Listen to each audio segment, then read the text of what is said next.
ఈజీగా మన కిచెన్లో దొరికే ఇంగ్రీడియంట్స్ దాల్చిన చెక్క.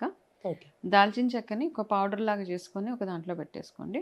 రెండోది అల్లం.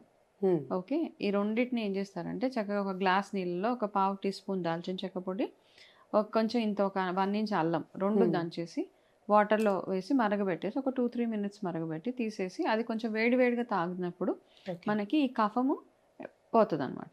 అయితే సో, నేను చెప్పినట్టుగా దాల్చిన చెక్క, అల్లంతోటి చేసుకునే టీ రెగ్యులర్‌గా అంటే మీకు ఆ టేస్ట్ నచ్చకపోతే అందులో కొంచెం నిమ్మకాయ యాడ్ చేసుకోవచ్చు.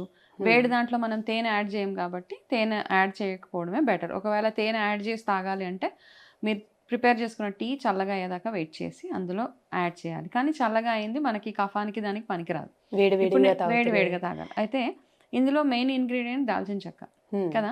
అయితే మనం ఏం చేస్తామంటే హోమ్ రెమెడీస్ చాలా స్లోగా వర్క్ చేస్తాయి. కాకపోతే ఓకే. మళ్ళీ మళ్ళీ మనకు ఆ ప్రాబ్లమ్ రాకుండా హెల్ప్ చేస్తది. మామూలుగా ఇన్‌స్టంట్‌గా మనం మెడిసిన్స్ ఏసేసుకున్నవి ఆఫ్‌కోర్స్ కొన్ని కొన్ని ప్రాబ్లమ్స్‌కి మెడిసిన్స్ ఏసుకోవాలి.